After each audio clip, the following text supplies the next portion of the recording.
positivas pra você, começando mais um do nosso universo. Como pode melhorar? Infinitas possibilidades, meu jovem, minha jovem, começando a cerimônia do conhecimento. Vem pra cá, conhecimento é poder. Você veio pra viver o extraordinário.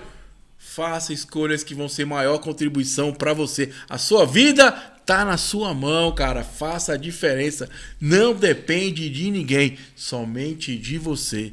Então vem pra cá que o papo é maravilhoso aqui. Já convido você então a se inscrever no canal, curtir, deixar seu comentário, porque a vida é sobre compartilhar. Então vamos compartilhar esse podcast para várias pessoas, para a gente poder propagar o bem. Porque o conhecimento é poder e a ação é transformação, meu jovem, minha jovem. Hoje eu estou muito feliz de receber um cara aqui muito bacana, amigo Fabrício. Ele é escritor e tem uma história de vida que vai nos inspirar hoje. E aí, Fabrício, beleza, meu jovem? Beleza, tranquilo. Vamos lá então, né? Eu vi lá no teu Instagram que você teve uma época preso e aí a escrita te salvou disso. Conta um pouquinho dessa história para nós aí, para chegar nos livros. Então, acho que essa questão da escrita, assim, acho que ela já vem, tipo, até um pouco antes, assim, desde quando eu ficava na rua mesmo ali, durante uma fase de exploração que eu vivi, que, tipo, sempre que eu vi uma banca de revista, assim, eu me escondia dentro dela e ficava lá lendo, né? Mas dentro do presídio foi onde meio que eu deslanchei, assim, nessa questão desse universo literário, assim. Uma vez eu tava dentro da cela, né, ali, com os companheiros ali, aí eu tava pensando em, sei lá, eu tava cansado assim da vida, de tudo que eu vivia na rua, comendo lixo na rua, dependência química e tal. Eu pensei, não, eu tenho que tomar um rumo na minha vida, eu tenho que crescer, eu quero, sei lá, progredir, ter uma família, uma casa, uma coisa assim, mas eu tenho que ter um plano, né? E o que eu vou fazer para conseguir construir isso? Aí eu olhei pro lado assim, eu vi um livro, né? Um livro, o nome desse livro é A Cabana. Aí eu olhei assim, é William Phillips Young, o autor. Aí eu olhei assim, tava lá no subtítulo da capa do livro, mais de 90 milhões de exemplares vendidos, assim. Aí eu olhei assim, eu pensei, falei, moço, mas se ele vendeu mais de 90 milhões, se ele ganhasse $1 em cada livro ali, já foi 90 milhões. Aí se ele ganhasse R$10 em cada livro, tipo, 90 milhões vezes 10, 900 milhões. Eu pensei, rapaz, acho que eu vou tentar esse universo aqui, né? Como eu já gostava de ler, né? Desde pequeno gostava de ler mangá, HQ e tal, mesmo morando na rua, eu falei, vou tentar. Aí eu escrevi lá, peguei um caderno, olhei pro lado assim, tinha um caderno e uma caneta. Aí eu lembrei de uma frase do livro de Napoleão Hill, que é Quem Pensa Enriquece, o nome do livro. Ele fala bem assim, ó: comece do ponto em que você se encontra e com as ferramentas que você tem em mãos, porque ao longo do caminho surgirão ferramentas melhores. Não deixe para fazer depois o que você pode fazer agora. E as ferramentas que eu tinha em mão era apenas um caderno velho ali com poucas páginas e uma caneta. E eu peguei o caderno e a caneta ali, tentei escrever uma história fictícia ali que eu inventei na hora. Aí mostrei para meus companheiros de cela ali para ver o que eles achavam e eles gostaram. Acharam bacana, falaram, rapaz, ficou bacana. Tem que tentar nesse universo aí. Aí eu fui lá no chefe da unidade prisional, né? Aí eu falei para ele que eu queria me tornar um escritor e tal, que queria usar isso como um meio de ressocialização para construir um futuro melhor para mim depois que eu egressasse na sociedade.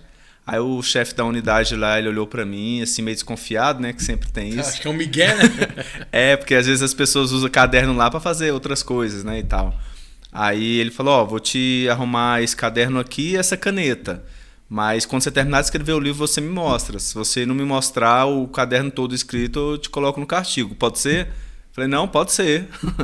Aí eu tive que escrever, né? Chegou uma hora que... Não ficar no castigo, né? Eu comecei a escrever, eu falei, pronto, agora eu comecei e já era. Se eu não escrever aqui, eu vou pro castigo. Então, só que assim, o que mais motivou mesmo foi o fato, assim, de os amigos meus terem gostado, né? Dos primeiros rabiscos ali que eu fiz. Aí eu comecei a escrever, terminei o caderno todinho, nem concluí a história que eu comecei, né? Aí eu cheguei no chefe da unidade, falei, escrevi tudo aqui, acabou as páginas, tem que terminar aqui. Aí o chefe de parte me arrumou logo mais 2 cadernos e mais 2 canetas. Falou, vai lá. E tipo, eu vi isso como um incentivo, assim, pra mim. A partir dali eu comecei a escrever um livro, escrevi outro depois. Os primeiros livros meus, assim, eu perdi, né, dentro do sistema prisional. Porque tem muito aquela questão dos bate-fundo, que é as revistas geral que eles fazem. Às vezes eles invadem o pátio, a ala com bomba, aquela coisa toda. Então, tipo, a gente acaba perdendo muita coisa. Então eu perdi meus primeiros livros. Acredito que eu tenha perdido uns 3 livros, assim, eu perdi, foram os primeiros. Mas eu acho que, assim, por um lado, assim, foi até bom, porque os primeiros... treinamento, né? Isso, foi só o treinamento mesmo, assim, um passo. Então, quando eu fui escrever depois outros livros, assim, eu escrevi 6 livros no sistema prisional, de romance e ficção científica. Publiquei 2 desses livros já. E pra mim, tipo assim, os últimos pra mim foram dos melhores, né? Porque, como a psicóloga minha disse uma vez, a prática nos leva sempre à perfeição. Então, cada dia que passa, hoje eu já tenho meios mais modernos, né? Ferramentas melhores, como dizia Napoleão Hill. Hoje eu já escrevo pelo chat GPT, já aprendi um pouco a lidar com a questão da tecnologia, né? Que eu era muito leigo, assim, até. Porque na rua eu não tinha acesso à tecnologia. Vivia na rua, fazendo uso de drogas e tal. Então, se eu pegasse um aparelho celular, eu vendia, trocava em droga. E no presídio eu não tinha acesso também, porque eu não podia ter computador. Agora eu achei interessante, vamos lá, então quer dizer que a galera da sua turma lá do presídio te incentivava no dia a dia? Sim, eles falavam bem assim, poxa, e tem uma questão também bem, assim, bem preconceituosa da parte de alguns também, como da parte dos agentes penitenciários também. A pessoa fala assim, eu quero ser isso quando eu chegar lá fora. Eu vou sair do presídio e vou estudar, eu vou fazer uma faculdade, eu vou querer ser um escritor, vou querer ser um cantor. E a maioria fala isso, mas quando chega aqui fora, infelizmente a realidade é outra. A maioria sempre acaba retornando ao crime de novo e tal, e passa um tempo e está lá preso novamente. Então, quando fala assim, eu quero ser um escritor quando eu chegar lá fora, muita gente desacredita, mas eu sempre tive uma galerinha ali em volta ali, que eles me davam apoio, me davam incentivo, falavam, não, cara, você é bom, gostei disso aqui, desse relato. Por que você não acrescenta isso, vai ficar bacana? Aí eu analisava a ideia primeiro, ver se valia a pena acrescentar, aí eu ia lá e acrescentava ou não. Então, tipo, sempre esse incentivo, assim, me ajudou muito a seguir em frente, assim. E é interessante, né, porque você fez exatamente o que o Napoleão Hill falou, né? Você não esperou sair para escrever, né? Você já estava ali, por que não, né? Eu tô aqui mesmo, vou começar, né? O que não faltava era tempo. Verdade, então você aproveitou de uma maneira correta aquele momento que você estava ali, né? Acho que ali foi um momento assim, tipo, bem crucial da minha vida, assim, que eu peguei aquele momento difícil, assim, para tentar ir começando a construir alguma coisa em vez de esperar, assim, até chegar aqui fora, porque eu sabia que assim que eu chegasse aqui fora, eu não ia ter tempo nem para respirar direito. Tinha questão de arrumar um emprego, né, alugar um lugar para me morar, para não voltar a morar nas ruas de novo. Então tinha aquela correria toda. Eu sabia que ia ter isso. Eu sempre procurei, assim, eu sou um tipo de pessoa que eu odeio ser surpreendido por algo assim. Por mais que seja uma coisa boa ou ruim, mas às vezes eu tenho medo de ser surpreendido, que eu já fui surpreendido tantas vezes por coisas ruins que até coisas boas eu fico com medo. Então, eu sempre procuro antecipar um pouco as coisas antes de acontecer. Né? Isso, me planejar. E assim, qual a maior lição você tirou desse momento da sua vida aí? Então, acho que a melhor lição que eu aprendi assim da minha vida é que, tipo, nunca é tarde para recomeçar, entende? Tipo, eu aprendi que para adquirir respeito e sobreviver nesse mundo, a gente nunca pode deixar o passado conduzir o nosso futuro, porque o passado não importa. A gente tem que seguir em frente sempre da melhor forma em busca da felicidade, porque nunca é tarde para recomeçar uma nova vida. Novos lugares, novos amigos e com novos objetivos. Eu acho que essa foi a maior lição que eu aprendi assim, durante esses 10 anos e 4 meses que eu fiquei recluso. E é bacana, né? A gente não é, a gente está, né? Então a gente pode mudar a todo momento, né? A gente fala na Barra de Axis que a maior potência que a gente tem é a escolha, né? Então, se você escolher diferente, resultados diferentes. Mas tudo parte de você, né? Se tu ficar no mimimi do passado, você não vai conseguir resolver nada, né? E até contra a sociedade também, porque no caso, quem sai do sistema tem esse preconceito, né? Todo mundo já olha, fulano de tal, agora falou, dentro do prisma, você não tem futuro isso. Então você não é incentivado a buscar essa mudança, né? Verdade. Essa questão que você falou é interessante, a questão do preconceito mesmo após deixar o presídio. Inclusive, eu já cheguei a trabalhar em um supermercado, depois que eu egressei na sociedade, cheguei a trabalhar por 3 dias. Aí depois de 3 dias descobriram minha antecedência criminal e mandaram embora. Da outra vez deu uma entrevista de emprego, né? Quando chegou nessa parte do nada consta, de lá mesmo eu já saí. Então tem muito essa questão assim, tipo, tem muitas pessoas dentro do sistema prisional que eles até têm um pensamento positivo em se ressocializar, sair, construir um futuro melhor. Só que às vezes eles não são pessoas tão persistentes assim para enfrentar o preconceito aqui fora. Às vezes eles desistem, às vezes. Eu botei na minha cabeça que, às vezes, por exemplo, trabalhei 3 dias no mercado, mandou embora, eu falei, já passei por coisa pior. É verdade, né? Você é fichinha, né? É aquela vontade de entender que você que é o mestre da sua vida, né? Como é que você vai lidar com isso, né? Beleza. partir pra próxima, vamos lá até as coisas acontecerem, né? A gente tá lutando pra isso, né?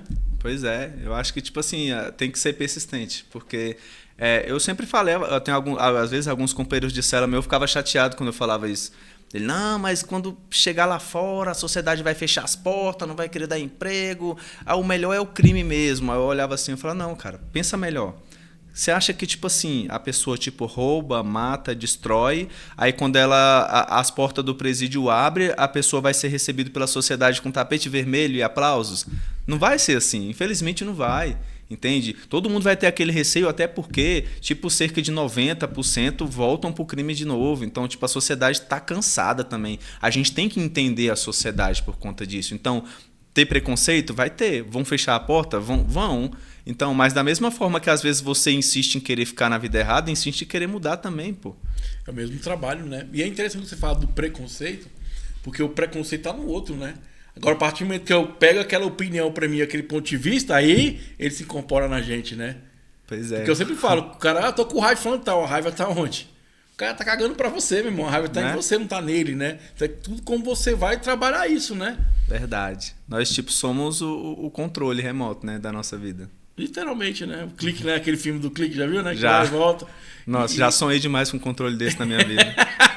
Então vamos que vamos, universo! Como pode melhorar? Infinitas possibilidades! Falando hoje com o amigo Fabrício, ele que é escritor aí, tem uma história maravilhosa e tá nos inspirando hoje. Deixa seu comentário aí, ó, no rodapé do vídeo. Compartilha, vamos compartilhar a boa nova, meu jovem. Conhecimento é poder e lembre-se, ação. Faça o que você tem na mão agora, e depois as coisas vão acontecendo, você vai melhorando. Mas a vida é esse eterno fluxo, é um movimento. É ação. O plano é fazer. Então vamos lá. O primeiro livro que você publicou é Hospedeiro Mortal, não é isso? Isso. Fala um pouquinho qual é a história desse livro aí, cara.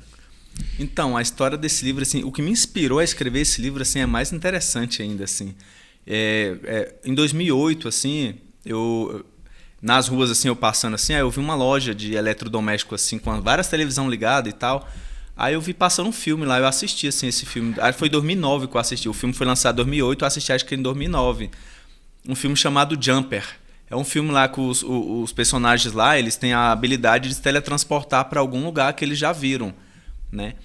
São os Jumpers, no caso. Aí tem um grupo lá e tal que persegue eles. Aí quando eu tava recluso no sistema prisional, assim, eu acho que todo preso, né, quando ele tá ali recluso, eu acho que ele sempre sonha com algum tipo de superpoder que ajudaria ele a fugir do presídio. É verdade. Aí eu pensei assim, tipo um superpoder, né? O que mais todo mundo imagina é o teletransporte. Teletransportado ali para dentro da sua casa ou para qualquer lugar e fugir, atravessar as paredes ou sair igual o Hulk quebrando tudo, dar um pulão e sair. Todo mundo imagina com superpoder fugindo, né? Tipo assim, onde a nossa realidade não vai, a imaginação se expande. Então, eu sempre imaginava assim, um superpoder assim, para sair dali ou apagar a memória de todo mundo. Até que eu tive um pensamento assim, diferente, assim, um superpoder diferente. Eu pensei assim, nossa, eu criei um personagem assim que ele meio que ele não tem a habilidade assim, atravessar a parede e voar, mas ele tem a habilidade de trocar de corpo com outras pessoas. Então eu dei continuação ao filme Jumper, que era um filme que eu gostava muito, esperei muitos anos pela continuação, não deram continuidade a esse filme. Aí eu escrevi a continuação do filme Jumper, mas com outro mutante atuando como protagonista, né? Uma habilidade de trocar de corpo com outras pessoas, né? Sempre que eu estava recluso lá, eu olhava assim, às vezes um agente penitenciário, assim, passando com ele, saindo pela porta da frente, abrindo a grade e indo embora para minha casa, né? Na verdade, para casa dele, né?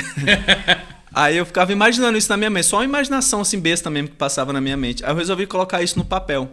Peguei a caneta ali, os cadernos tudinho, aí eu queria criar um vilão, né, pra perseguir tal, esse protagonista que podia trocar de corpo. Aí eu lembrei do filme Jumper, assim. Aí eu resolvi juntar as coisas, né? Eu dei continuidade ao filme Jumper, com os mesmos vilões ali que tem, o grupo que persegue, mas com o meu mutante atuando. Então, outros personagens que eu criei em volta ali. Aí, esse foi o primeiro livro que eu publiquei, assim, né? Na verdade, foi o penúltimo que eu escrevi. Na verdade, o último que eu escrevi no presídio. Aí foi o primeiro que eu lancei aqui fora, assim. Ô Silas, tu tem vontade de pegar outro corpo no dia a dia aí? Um corpo jovem, rico. Qual poder você gostaria, meu amigo Silas? Aí, ó, teletransportar. Escreve nos comentários qual poder você queria ter, meu jovem. Interessante, né? Porque a gente tem o poder, né? Basta a gente ativar na gente, né?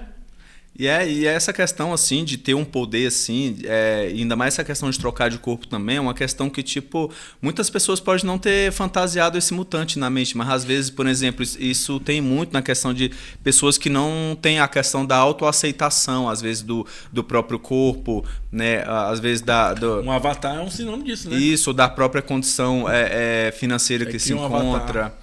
Ele cria um avatar. Às vezes, por exemplo, vê a pessoa num carro bonito ali, a pessoa fica se imaginando estando ali num lugar, naquele carro bonito, ou numa casa bonita, ou num cantor famoso, né, ou uma atriz ou um ator de novela, de filme. A pessoa sempre se imagina vivendo a vida daquela pessoa. Então, meio que os mutantes que eu criei, que são os hospedeiros mortais, eles meio que têm isso. Eles saem do corpo que eles estão, entram no corpo de outra pessoa e passam a viver a vida daquelas pessoas, se passando por aquelas pessoas, entende? E é até interessante, porque acaba sendo uma fuga, né? E é muito o que acontece hoje no Instagram, nas redes sociais, que o cara, né, quer viver a vida do outro, vê, e aí ele começa a correr atrás de um sonho que nem dele é, né? E às vezes ele quer correr atrás de algo que talvez não se encaixa muito naquilo, né? Às vezes ele quer ser muito um cantor, mas às vezes ele não tem aquele talento vocal que o cantor tem, o que já nasceu com aquilo para cantar. Então, às vezes, está correndo atrás de uma vida que não se encaixa muito no perfil dessa pessoa, entende? E é muito bacana, porque ele está fazendo uma escolha baseada na opinião das outras pessoas, né? Não no que ele quer de verdade, né? Procurar se encontrar, né? Procurar se sentir melhor, ter a autoaceitação de si mesmo e tal.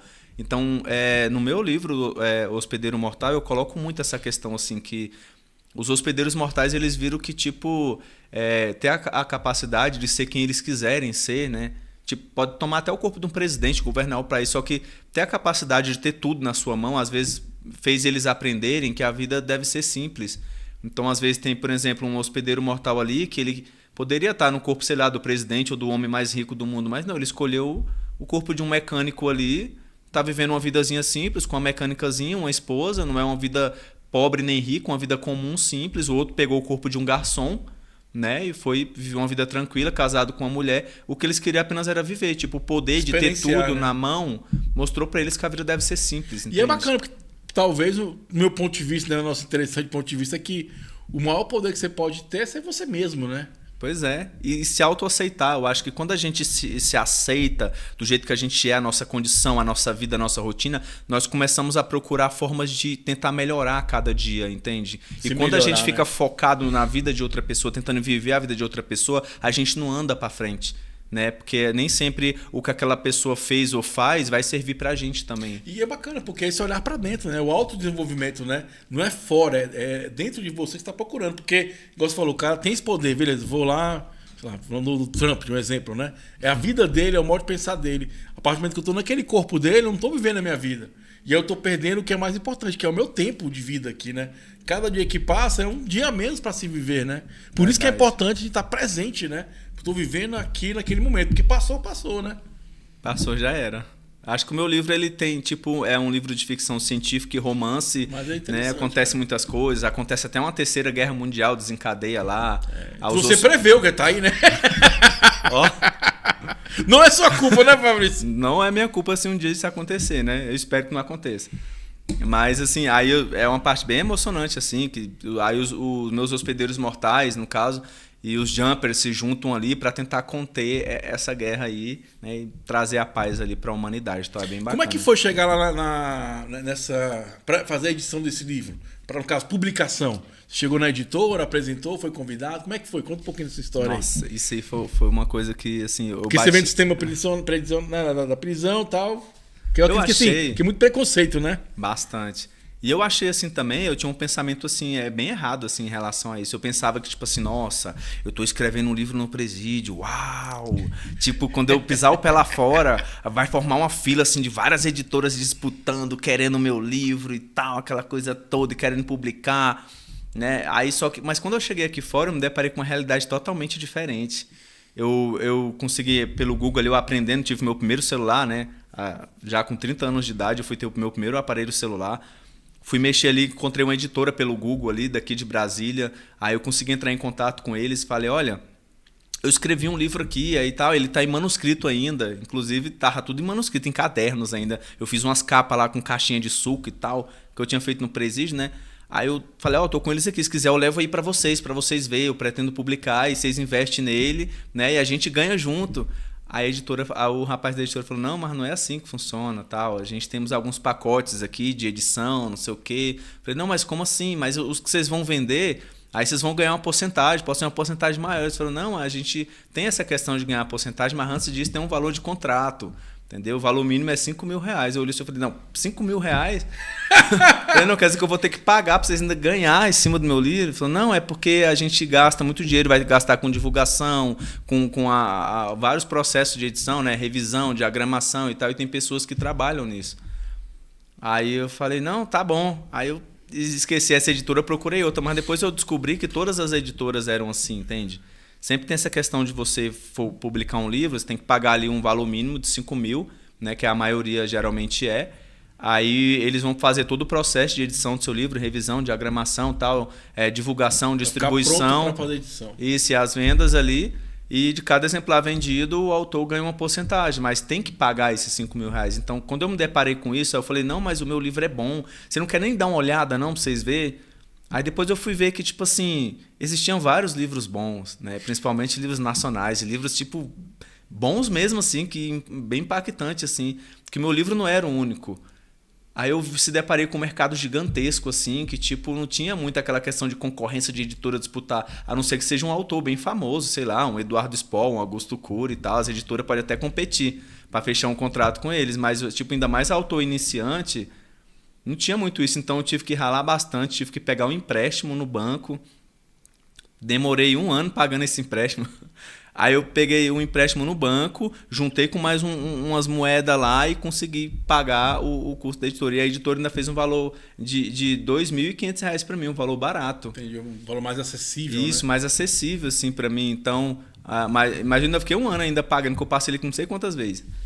Aí acabou que eu consegui fechar contrato com a editora, tal, aí a editora começou a divulgar meu livro, né, várias coisas. Então, tipo, quando eu peguei meu livro, assim, um exemplar, eu recebi um lote de 30 exemplares, não, de 50 exemplares. Quando eu peguei o meu livro, assim, físico, assim, publicado, assim, que saiu da minha mente, assim, para mim foi uma realização muito grande, assim. Eu vi que, tipo, eu conquistei algo que eu tinha planejado lá atrás. E para mim, ter passado por tudo que eu passei, ter nascido, crescido na rua, vivido ali na dependência química, ter cumprido ali 10 anos e 4 meses de prisão, começado a planejar alguma coisa para chegar lá à frente, ter a realização ali na minha mão, para mim foi gratificante, assim. Aí eu tava morando num apartamento, né? Eu sozinho dentro do meu apartamento, morando lá, eu chorei com o meu livro na mão, assim. Realizado, feliz comigo mesmo por ter essa realização, assim, em mãos. E foi gratificante para mim essa questão, mas fácil não foi. E também não é. Eu acho que, tipo assim, hoje em dia as editoras deveriam investir mais assim, em novos autores, porque tem muitos talentos escondidos aí em várias periferias, né? E assim, né? Eu acho que, Fabrício, a galera que compra livro também deveria apoiar, né? Verdade. Comprar também, porque assim, gente, todo livro é um conhecimento, né? Uma mente, é um ponto de vista. E assim, uma coisa que eu aprendo é diversificar a leitura, que eu acho muito legal. Porque você lê uma coisa, você lê outra coisa, você vai abrindo o seu... vai expandindo essa consciência que a gente fala, e a expansão de consciência é isso. É de vez você oportunizar também. Peraí, vou ler isso aqui que eu nunca conheci. Porque às vezes você lê a mesma coisa todo dia. Então aqui não vai expandir muito, mas uma coisa diferente expande muito, né? E deve ser muito bacana, né? Você falou da sua história de vida para você pegar, porque você materializou seu sonho, literalmente, né? Ele se materializou através de um livro, né? E toda essa história daí para chegar aí, né? Porque é muito bacana, muita gente poderia desistir, né? Fala, porra, ele tem que pagar, cara, eu não tenho dinheiro, tô saindo daqui. E já sabia que não ia ser fácil, porque querendo a sociedade, né? Não facilita as coisas, vamos dizer assim. E você foi lá, acreditou, pegou o empréstimo que você falou, foi lá, pagou e materializou para você isso, né? Você viu que você era capaz de realizar, né?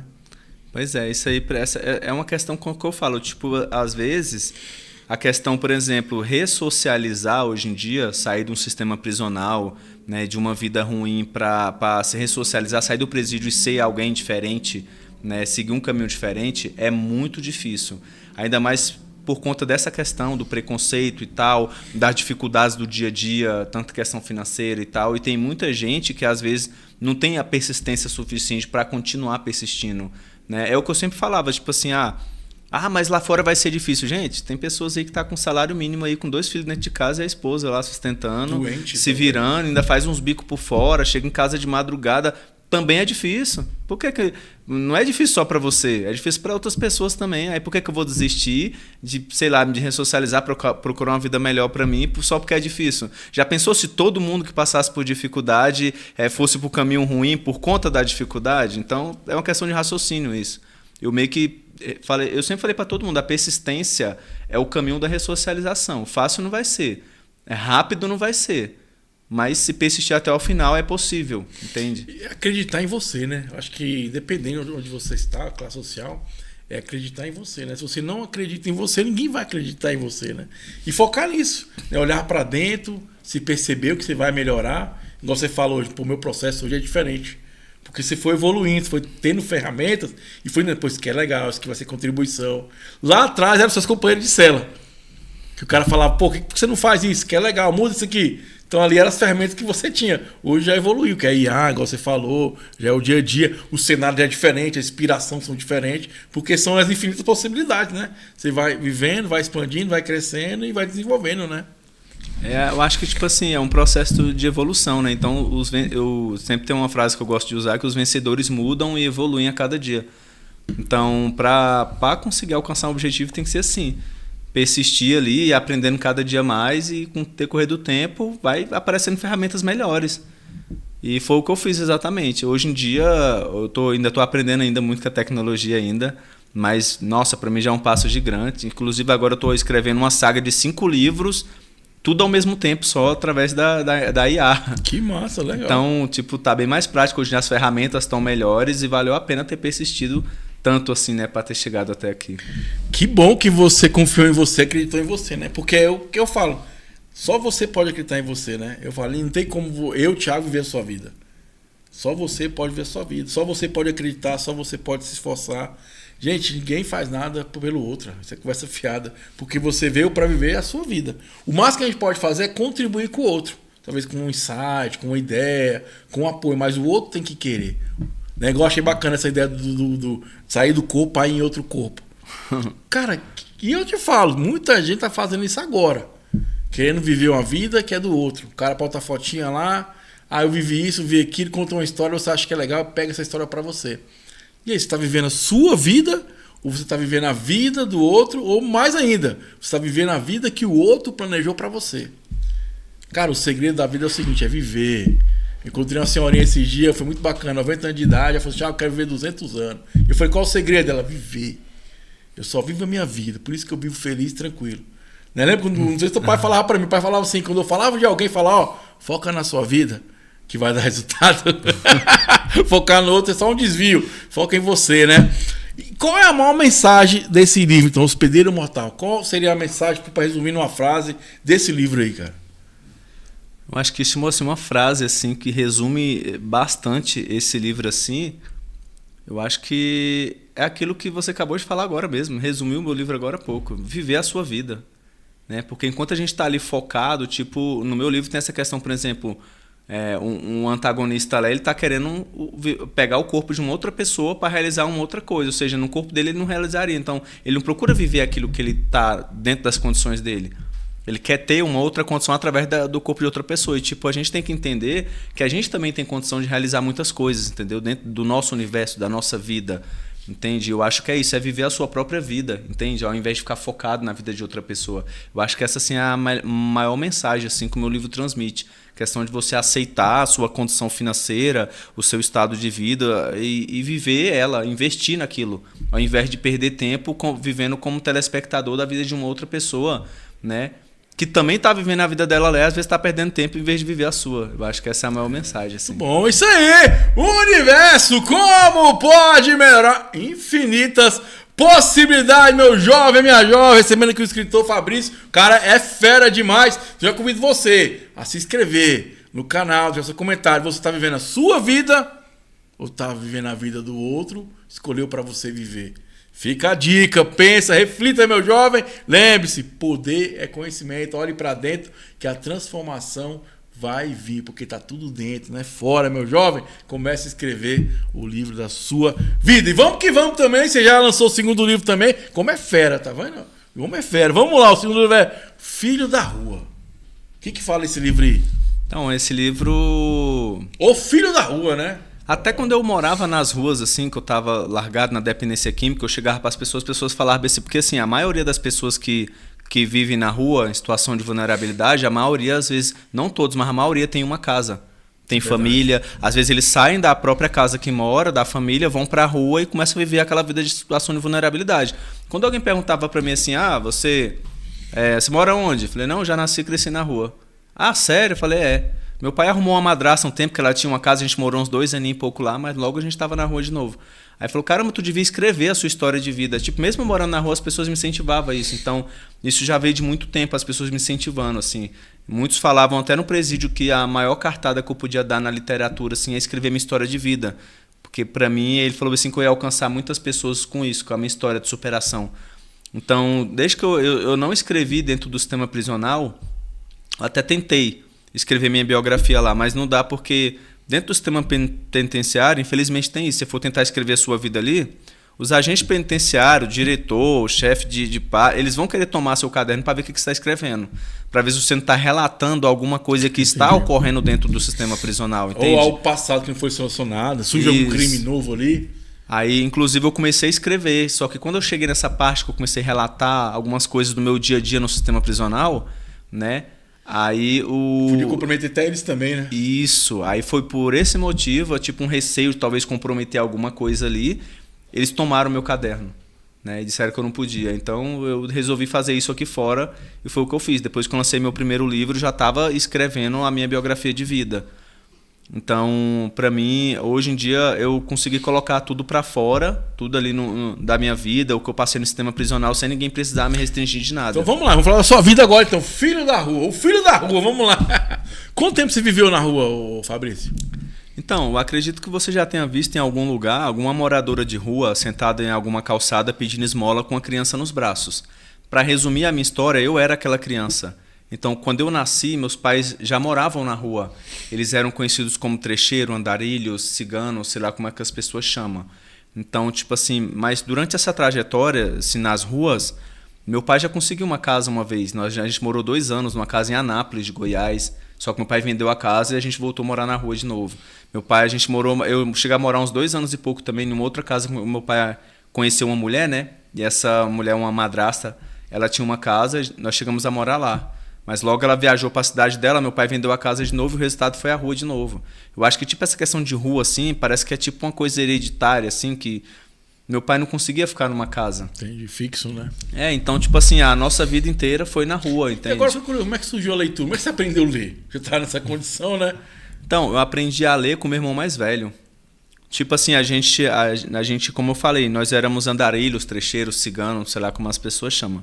Então, mas sempre nós vivíamos mudando, lugar em lugar. Nós mudávamos para uma cidade, construíamos um barraquinho de lona ali e ficava ali. Meu pai sempre, mesmo a gente mudando de lugar para lugar, assim, meu pai sempre procurava assim, alguma escola perto, algum, sei lá, algum projeto, né? Alguma coisa, e colocava a gente para ficar ali. E nisso, meu irmão mais velho aprendeu a ler. E quando ele aprendeu, ele me ensinou a ler. Então, eu aprendi a ler na rua com meu irmão mais velho. Entende? Depois que eu aprendi a ler, eu não podia ver uma banca de revista. Eu andava lendo as placas, andava lendo letreiro de ônibus, entrava para uma banca de revista e nas bibliotecas públicas da cidade eu ficava lendo. Então, desde pequeno, eu sempre, mesmo morando na rua, eu sempre gostei de me esconder nas bancas de revista e ficar ali lendo a HQ da Marvel, da DC Comics, aqueles almanac da Turma da Mônica, revista UFOs. Então, eu sempre gostei de ler essas coisas, ainda mais relacionadas a super-heróis e tal, animes.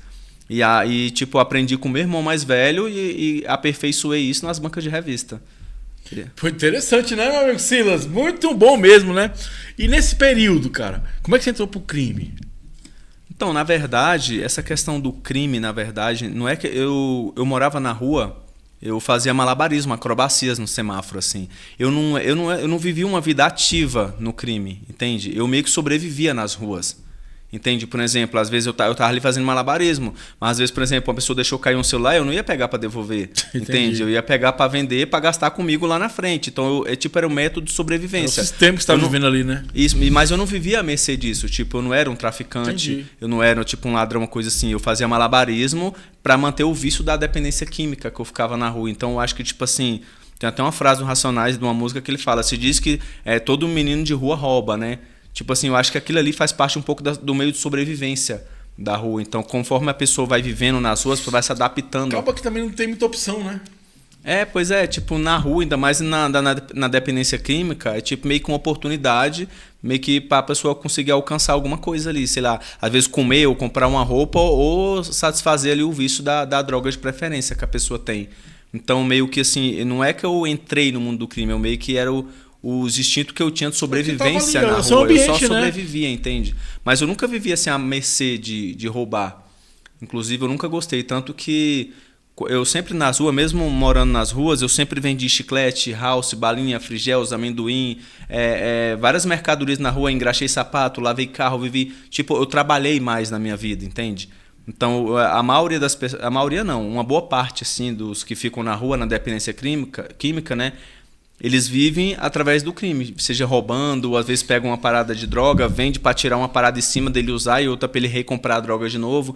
Eu não, eu sempre procurava trabalhar. Então, tipo, já trabalhei em muitas coisas. Já trabalhei entregando panfleto na rua, vendendo várias mercadorias, né, como vendedor ambulante, vigiando o carro, engraxando sapato, lavando o carro. Então, eu sempre tinha alguma coisa para trabalhar. E fazer malabarismo nas ruas, para mim, foi uma forma que eu achei mais barata e mais fácil de conseguir ganhar dinheiro gastando menos. Né? Porque as mercadorias que eu comprava, por exemplo, uma caixa de chiclete estava R$ 12. Aí eu comprava para ganhar R$ 6 em cima. Então eu tinha que gastar um dinheiro, né? Eu investir, na verdade, um dinheiro. E fazendo malabarismo, não, eu só lucrava. Eu não gastava nada. Então, para mim, foi uma forma que eu arrumei de sobreviver nas ruas, assim. E esse período, tem alguma história que te marcou mais, cara? Cara, tem um momento bem marcante, assim, da minha história, que eu tava de madrugada lá no centro da Ceilândia.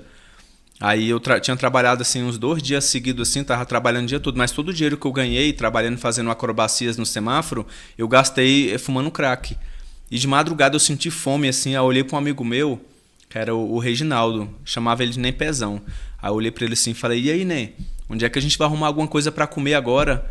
Aí ele olhou para mim assim e falou, ixi, uma hora dessa as boca rica já era. As boca rica que a gente chamava eram as lixeiras mesmo, os containers e tal. Aí ele olhou assim e falou, não, mas tem uma boca rica ali que o caminhão do lixo não passou lá ainda não, vamos lá. Aí eu fui, né, aí a gente foi lá no meio da quadra 20 da Ceilândia Norte, de madrugada tinha uma padaria lá, né, a padaria fechada, e na porta da padaria tinha alguns sacos de lixo, assim, né. Aí a gente chegou com fome lá, começamos a rasgar os sacos de lixo lá, saco plástico de lixo, comendo um resto de salgado, um resto de coxinha, resto de enroladinho. E quando eu olhei para um amigo meu, pro Reginaldo, ele tava com pernil de carne assada na mão, comendo. Olhei assim e falei, uai, né, tá comendo a carne assada aí? Dá um pedaço aí. Aí ele olhou assim e falou, não, nesse saco aqui tem. Aí eu enfiei a mão no saco de lixo, puxei um pedaço de carne, joguei na boca assim, tremendo de fome. Quando eu enfiei a mão de novo no saco de lixo, quando eu puxei pela orelha. Era um cachorro morto carbonizado dentro do lixo. Caralho. Alguém, tipo, matou um cachorrinho, atirou fogo nele e colocou dentro do lixo da padaria. Vocês achavam que era carne? E a gente achava que era carne normal. Aí quando eu vi assim, eu puxei pela orelha assim, eu falei assim, nem, não come mais não, nem, isso aí é um cachorro.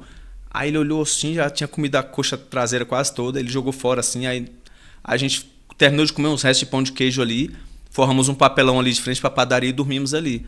E tipo, esse momento, essa cena assim, foi um momento marcante assim, que dentro do sistema prisional, eu parei para fazer uma retrospectiva da minha vida inteira e foi esse momento assim que eu me lembrei de ter vivido isso, que fez eu pensar melhor e tomar uma decisão. Eu olhei para mim mesmo, eu falei, não, chega, eu cansei. Eu quero mudar. Então, para mim, esse foi o momento mais marcante que eu tive na rua assim. E era comum assim eu né, fazer isso, né?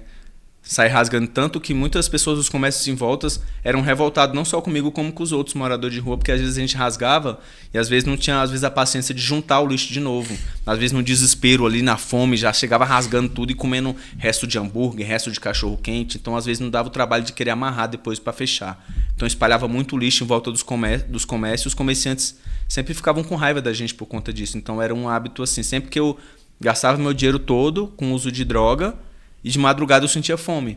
Batia a fome, a gente ia atrás, né? E não tem como, assim, às vezes a pessoa pensa assim, mas por que não gastava o dinheiro com comida? Né? Poxa, né? A pessoa na dependência química, a pessoa meio que vive para usar e usa para viver. Tipo, e durante o uso da droga, da dependência química do crack, a pessoa não sente fome. Então a mente não consegue focar em outra coisa. Tipo, as prioridades ficam sempre em último lugar. Então, o uso da droga em satisfazer aquele desejo básico, aquela satisfação imediata, fica sempre em primeiro. Entende? É tipo um desejo incontrolável que leva sempre a gente à nossa droga de preferência. Então tudo que a gente faz, para onde a gente vai, o que a gente planeja, tá tudo voltado para satisfazer aquele desejo básico da droga. Então a gente não consegue muito raciocinar. Eu tentava muito sair das ruas e eu falo isso com toda certeza. Tem gente que fala, essas pessoas que moram na rua, tá na rua porque não tem vergonha na cara. Poxa, não é isso. Eu queria muito sair da rua. Inclusive, vinha muitas pessoas e falavam assim, não, vamos para uma casa de recuperação, para você se tratar. Eu queria ir, mas eu não conseguia. Tipo, o desejo de satisfação imediata da droga, do crack, falava mais alto, entende? Às vezes, quando chegava de madrugada, assim, quando acabava a droga, acabava tudo, eu tava com frio, com fome, eu me encolhia em cima de um papelão assim e pensava, não, eu tenho que mudar. Vamos fazer o seguinte, eu não vou mais fumar crack a partir de amanhã. Só que no outro dia eu só ia lembrar disso quando eu tava de madrugada de novo, com fome de novo, já na... E acaba que o ambiente também não ajudava, né? Isso, e tipo, eu acho que essa questão de dependente químico, eu acho que as pessoas têm que levar muito pela compreensão. Que a maioria que tá ali não é porque não quer sair, é porque não consegue. Tipo, a droga na nossa mente, ela produz 1000 motivos para você usar e 1000 justificativas para você continuar usando. Às vezes você tá ali, aí a mente começa a produzir pensamento. Não, vou usar aqui, mas vai ser só um peguinha. Vou fumar só isso aqui e não vou fumar mais. Só que lá no fundo do nosso subconsciente a gente sabe que não vai ser assim, só que a gente se deixa acreditar, entende? Pelo aquele pensamento ali intrusivo que a nossa própria mente criou. Então, sempre tem isso. Ou então, às vezes, eu tô revoltado hoje, eu tô com raiva.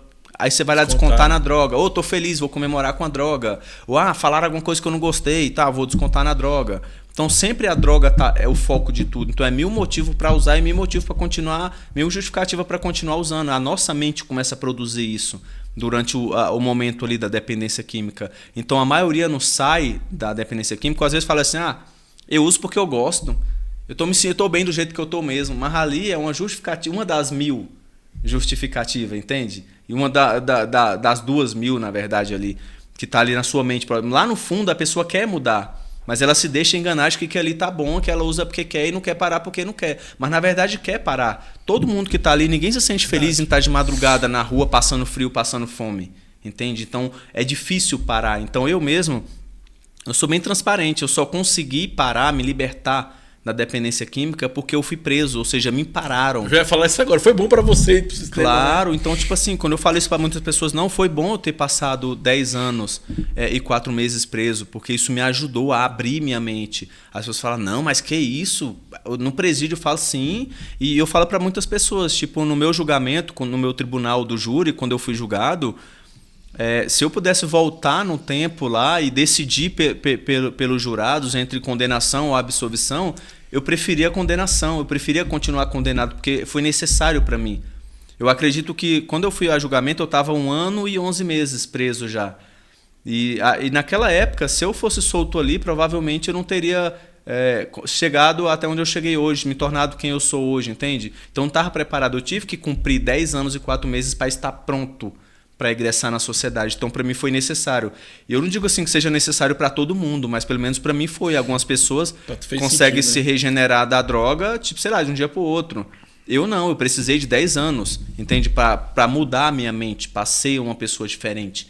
Então, para mim, o sistema prisional fez bem para mim, tanto que dentro do sistema prisional eu estudei durante 2 anos e meio, eu trabalhei durante 7 anos, remindo minha pena. Eu fiz 2 cursos básicos de teologia, um pelo Instituto Missionário Mundial, outro pelo Seminário Teológico Paulo Levas Macalão. Eu escrevi 6 livros, eu meio que usei um momento difícil da minha vida ali, eu fui muito resiliente. Eu usei um momento difícil da minha vida como uma oportunidade para poder alcançar algo maior na minha vida, que eu nunca tive.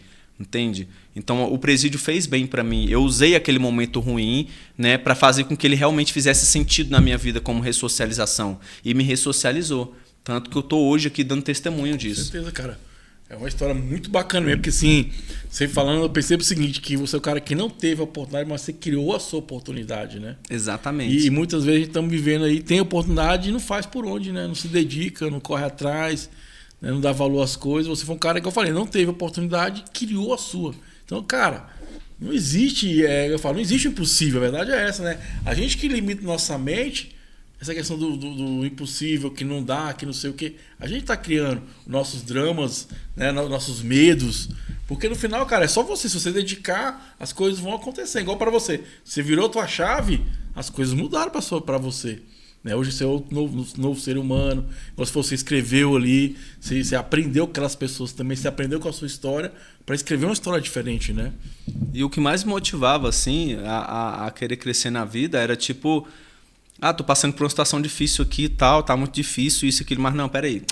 Já passei por coisa pior. É verdade. Então sempre tinha isso. Por fato de eu ter nascido e crescido na rua, eu sobrevivi nas ruas até meus 21 anos de idade. Então, tipo, eu com 21 anos de idade, barbado, tava dormindo na rua, um papelão todo sujo, comendo um lixo na rua, usando droga. Então, tipo, até meus 21 anos de idade, eu tava vivendo assim, essa vida largada. Então, quando eu cheguei a ser preso aos 21 anos de idade, foi ali que eu comecei a seguir um caminho diferente de tudo aquilo que eu já tinha vivido. E começou dentro do presídio, entende? De uma situação ruim. É interessante porque... às vezes a oportunidade está mascarada em alguma situação, né? Você foi preso, na verdade, gerou uma nova oportunidade de você, né? Deus falou assim, cara, vamos tirar esse cara daqui, que aqui é menos pior, vamos dizer assim, mas... Tem gente que não entende isso, né? Eu acho que é muito bacana, assim, uma coisa que o Axe traz pra gente, na barra de Axe, fala o seguinte, que não existe bom e mal, existe a experiência. Porque você vai de mente aberta para as coisas que acontecem na sua vida. O que eu aprendi com isso? O que eu tenho que fazer diferente disso? O que eu tenho que evoluir? Porque aí você começa a ver com um outro olhar. Porque se eu olhar para de culpa, eu não vou tirar nenhum proveito de nada na nossa vida, né? Mas eu acho que quando você começa a ter esse olhar, por que é a experiência, o que eu aprendi? Igual você falou, beleza, já que eu estou aqui, o que eu posso fazer para melhorar? Né? Vou usar o recurso que eu tenho, que é papel e caneta, e fazer uma história diferente. Mas depende de quem? De você. Sempre vai depender de você, não é do outro, é de você, né? Isso que você falou de adquirir experiência também é bem importante. Tem até uma charge que uma psicóloga me mostrou uma vez, uns quadrinhos assim, uma história de motivação, que tinha dois monges lá, né? O discípulo, o aprendiz e o mestre. E o discípulo estava lá meditando junto com o mestre, ele olhou para o mestre e falou, mestre, né, o que eu faço para crescer na vida e tal? Aí ele disse assim, né, experiência. Né? Aí ele disse assim, como que eu... Não, ele disse assim, como que eu faço boas escolhas, né? Como eu faço para ser sábio, na verdade? Para ser sábio é boas escolhas. Para fazer boas escolhas tem que ter experiência. Entende? E para você ter experiência, más escolhas. Então é através das más escolhas que a gente obtém experiência para fazer as boas escolhas. Então, tipo, eu usei a experiência ruim, as más escolhas que eu fiz na vida tudinho, adquiri aquilo como experiência, né? Para poder fazer boas escolhas na minha vida. Foi a escolha que eu fiz. Falei, não, cansei, eu quero mudar. E por isso que é importante, gente. Vamos comprar o livro do meu amigo Fabrício. Eu vou deixar no rodapé do vídeo o telefone dele, o contato dele, para você adquirir os livros. E lembre-se, conhecimento é poder. Mas no meu Instagram também, tá lá o link de venda também. Vai tá botando o Instagram dele no rodapé do vídeo aqui. Vou deixar no rodapé do vídeo também. E lembre-se, conhecimento é poder. E já falava a Bíblia, né? Conhecer as verdades, a verdade nos libertará. Porque, gente, esse conhecimento vai exatamente isso. Vai melhorar a sua escolha. Eu falo que estado consciente é o quê? É você entender, tudo é contribuição, ok? Mas eu escolho aqui que vai ser maior contribuição para mim. Como é que eu vou fazer isso? Primeiro, autoconhecimento. E segundo, conhecimento. Tira um tempo para você ler um pouquinho, 10 minutinhos, que seja um livro que você gosta, seja um assunto que você nunca dominou também, porque você vai adquirindo esse conhecimento, você vai expandindo e aí você vai fazendo escolhas que vai ser melhor para você. Tá aí o Fabrício, ele não teve oportunidade, ele criou a oportunidade dele. Então você pode criar a sua oportunidade, você pode criar o extraordinário da sua vida, mas depende de quem? De você.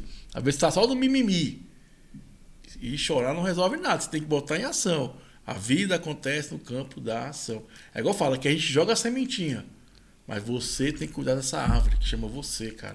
Se você não cuidar de você, eu não vou cuidar, o Fabrício não vai cuidar. Você tem que se cuidar. Você tem que olhar para dentro, dentro de todas as respostas, dentro de todas as ferramentas. E é muito bacana, não faça igual o hospedeiro aí, não. Sai procurando corpos para você, ou mundos para você viver. Viva a sua realidade, foque 100% em você. Eu acho que Deus te deu essa oportunidade de você ser quem você é. Olha que coisa maravilhosa. Ser quem você é. Esse é o segredo da vida. É você se potencializar como ser humano, meu jovem. E vamos que vamos. Lembrando, tem o hospedeiro mortal e o filho da rua. Tem alguma história engraçada que você viveu na rua que você pode contar pra gente? Nossa, na rua assim... Nossa, na rua eu já vivi tanta coisa assim na rua assim que tipo... Na rua a gente sempre tinha essa questão da proteção, assim, né? Tipo, de se proteger de alguma coisa. Aí eu lembro uma vez que uns pessoal, a gente, tipo, criou alguns barracos de lona onde a gente tava, a gente precisava de uns cão de guarda pra guardar a gente lá, proteger. Tipo uma aldeiazinha que a gente fez. Aí nós foi inventar de colocar cachorro lá. Só que aí nós saímos pegando esses cachorros de rua, tudinho que a gente via na rua e levou tudo pra lá. Daqui a pouco nós tava tudo cheio de bicho de pé, tudo cheio de... Aí teve um tempo que nós foi todo mundo pro hospital, pegamos até umas doenças de pele lá que deu por causa das pulgas dos cachorros. Nossa, foi engraçado, assim. Mas, assim, aí a gente tinha condição de cuidar dos cachorros pra tirar a pulga deles, né? Aí foi o jeito, nós não abrir mão dos cachorros, mas foi uma cena que eu falei, daqui a pouco ninguém aguentava mais cachorro. Que bacana, legal demais. Fabrício, cara, estamos chegando na reta final do nosso bate-papo aqui. Cara, gratidão pela compartilhar, ter essa coragem de compartilhar a tua história. Para mim foi inspiração, espero que para vocês também, porque igual eu falei, às vezes a gente tá esperando a oportunidade, mas a gente pode criar essa oportunidade. É o que você falou, né? O nosso passado é só passado, cara. Ele não vai determinar o seu futuro. O que determina o seu futuro é o agora, né? O estado presente. E existe infinitas possibilidades de você criar isso. No teu caso, está criando aí através da escrita. Está colocando no papel o que você pensa, suas ideias. Às vezes a gente estamos aqui através de um podcast para ajudar as pessoas a expandir essa consciência. Mas sim, só você pode fazer essa diferença. E você pode mudar a sua realidade.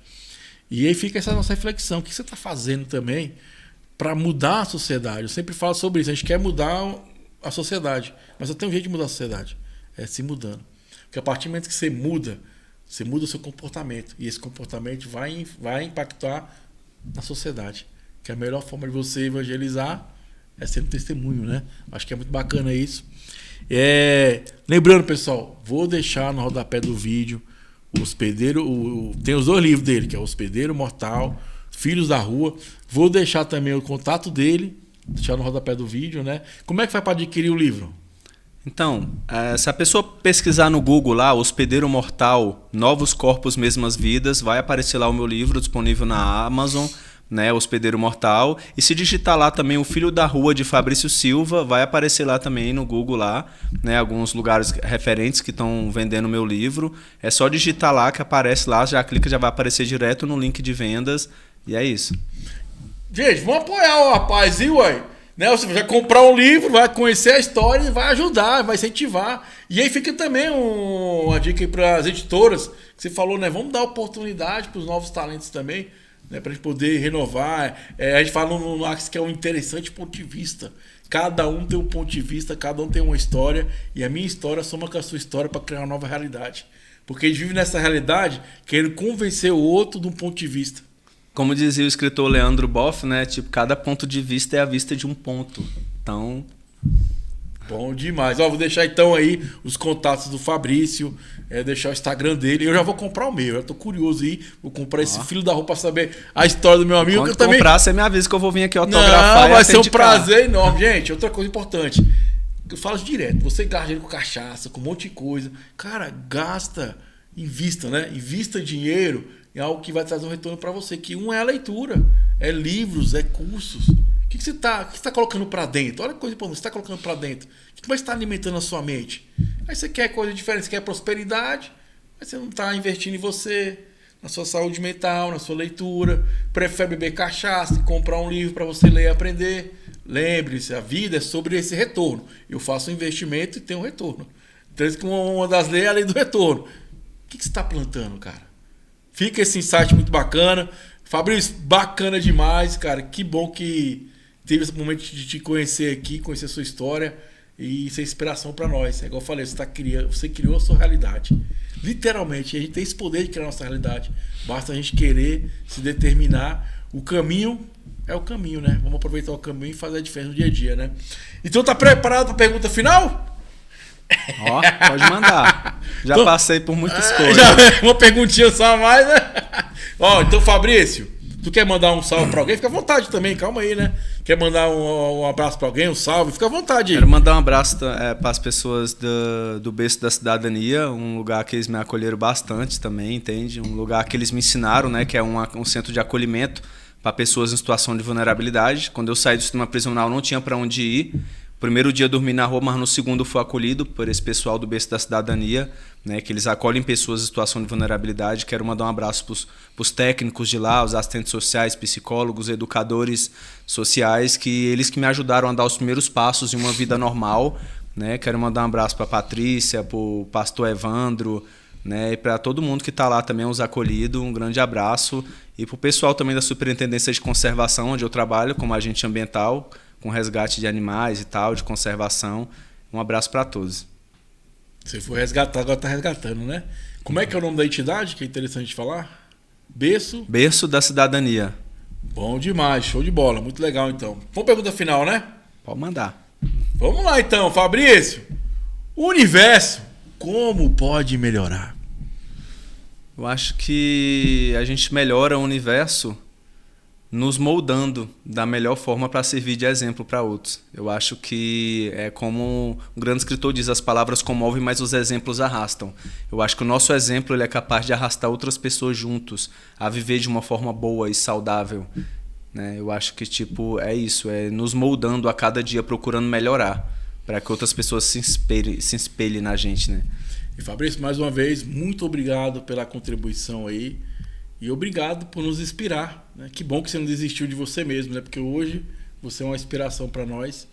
E agora eu vou repetir, né? Você não teve a oportunidade, mas você criou a sua oportunidade. Cara, então como é que eu vou reclamar? Eu tenho que criar a minha também. É possível, né? Que bom que que você acreditou em você e hoje você é inspiração pra gente. Eu acho que é sobre isso. É você acreditar em você, para você ser inspiração para o outro através da sua escolha, do seu comportamento. Irmão, Arro, muito obrigado, tá?